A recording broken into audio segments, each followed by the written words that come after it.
to the Everyday Podcast, where we're trying to put the finishing touches on a question and answer. So hopefully you've listened to the sermon and that you are in your small groups, and this will be our last one until the first of the year. Man, it's felt like time is just flying by to get us to the last one of these 7 weeks we've asked them to meet. Pretty cool. It has been, Kendall on Saturday night, and then we just finished the sermon and doing both of those, and what a blessed weekend we've had. I mean, it's hoping that you all too have felt that, and so kind of our goal is we kind of wanted to help prepare you for the holiday season, and man, there's so many different levels to hills and valleys, and so what did you think, man? Did the Lord speak to you today?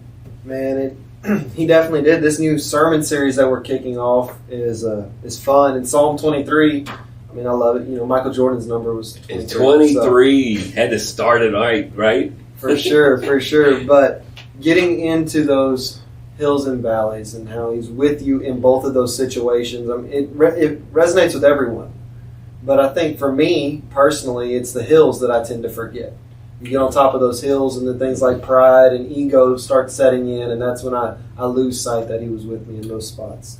So, yes, 100%. And I'd like to come back and do some celebrating with a little bit more in depth to it.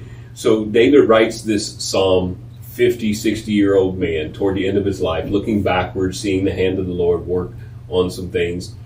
Keep in mind as you're studying this particular psalm, as you're asking questions, that David is writing about the things that he knew. And the things that he knew was he was a shepherd. He was guiding and tending sheep when he was a kid, right before he went out and beat up on Goliath. Yeah. And so he's looking back and giving and creating this psalm based upon all of the ways that he help the sheep and how he has seen God help him on the hills and in the valleys. And he's had some rough life, bro. David, sure. Oh my goodness. Yeah, he dealt with some stuff. Some of it self-inflicted and some of it not so much. His son, okay, so we won't go too far in depth here, but when his son, Absalom, just absolutely said, I'm gonna revolt against you and try to take over, and committed treason against his own dad. To me, that's the part where I'm like, ooh, my word. So I get why he would write Hills and Valleys. But definitely. Well, let's dive into it. The first thing you wanted us to remember was don't forget that every good and gracious gift comes down from above. So that's when we're on those hills, not to forget that all of that good and gracious gifts that we are enjoying that's allowing us to be on that hilltop, it comes from God. Oh, yeah. So you want to dive deeper into that? Yeah, I do. And I think that, I think Colton and I, we've been on the same trajectory. We've said this to the staff several times. Colton has said it from the stage. We need to do a better job of celebrating. And the hills is where those celebrations could happen. You know, the things that God has brought you through. Even in the celebrations of, like, my wife and having her bury her father, and then just seeing how the Lord worked in Trina's life as she walked through that with her family. She was leading and guiding her family and praying for them and then showing them scripture, and then having my daughter bring back Psalm 23 as they were reading devotionals together. Even in those dark seasons, we can celebrate those wins as we look back on them. Without a doubt. And so I don't want us to forget in our preparation for the holiday season that there are things that we can do for tradition. Maybe you have some traditions that you already do during Thanksgiving and Christmas, or that your traditions of things that you want to start. You say you deer hunt. Yeah, love it. You want to deer hunt. I want to deer hunt more if I could. And how often have you been to the stand this year? 0 times. Thank you, NBC. Love you. Man's got to put some beef in that freezer. Venison. Put some venison in that freezer. See, I showed you, I'm from the hood, you from the country. That's how beef is beef, man. Right. You know, if I'm not seeing any deer, I guess I could take a cow out. Just take a cow, get some beef somehow. All right, what's the second one? All right, so the second one, so that's when we're on the hilltop, is not to forget the gracious gifts come from above. But now when we're in the valleys, to remember that God walks with you through the hard stuff. Walks with you through the hard stuff. That's an easy thing to forget when you're walking through something. You just mentioned what you and your wife walked through with losing your father-in-law, losing Trina's dad. And it's so easy when you're going through a tragedy or anything else like that to lose sight that God is right there with you walking through it.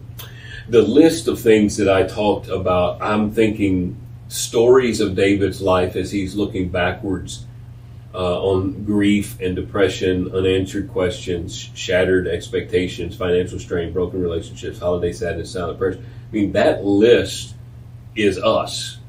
So our relatability to David, even 4,500 years ago, is still as pertinent today as I had so many men and women come up to me at the end of both services, and some were crying and some were celebrating and some were saying they had family coming in, and just the wide variety of the hills and the valleys. And I think it's going to be a really good series if we can get us to be honest about where we are, and then celebrate the hills, and then really mourn and grieve well in those valleys. I think that would be very, very helpful. So as they're going through their life groups this week and we're getting to have these discussions, can you give us a little bit of foresight of where we're going? Maybe we can discuss that and be ready for these next couple weeks. Yeah, I can. What I would love the chance, I'm pulling it up right now, even to even give you the two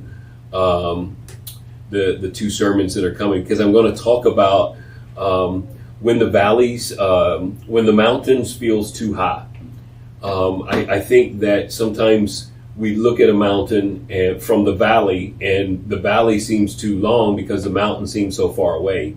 And so I want to do that in Psalm 121, verse 1 and 2. If you don't have a Bible, here you can use mine. If you want to look up Psalm 121, verses 1 and 2, I've got it in there. That's the next one, and I think that you'll be able to hear kind of what the direction is as the hills and the valleys, to make sure that we're absolutely preparing for what is coming. Psalm 121, verse 1 and 2. I lift my eyes to the hills. From where does my help come? My help comes from the Lord who made heaven and earth. So if I'm in the valley, I'm looking at the hills thinking, I can't wait to get there. Yeah. And how do I get there? And part of looking backwards, as David did even in Psalm 23, has to deal with the things that I reminded us today, to be humble, to be generous, and to be grateful. And even in those valleys, as Psalm 121 was saying, I'm still looking at those mountains and wanting to get to there, but understanding in order to get to that spot, where does my help come from? And it is coming from the Lord. So the majority of our folks today, I think, were in valleys. I had a few that were up on mountaintops, and what I'm hoping is that the Lord would be gracious and let them find favor during this holiday season. Maybe start some traditions and maybe get some scripture read and into them. Small groups like this where they can be open and honest. That's what I'm hoping. And so that they can see the mountain and then walk toward it. And, that could certainly help. Yeah, it's going to be a fun series these next few weeks that we get to.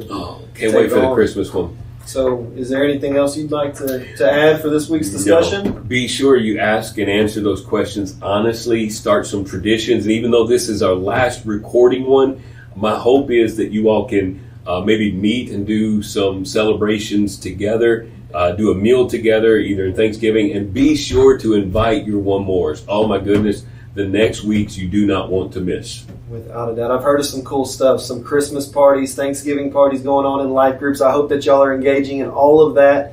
As for us, we won't be filming any more podcasts until next year, so love all of you. We'll see you then. See you next year. Have a great week. All right. Bye.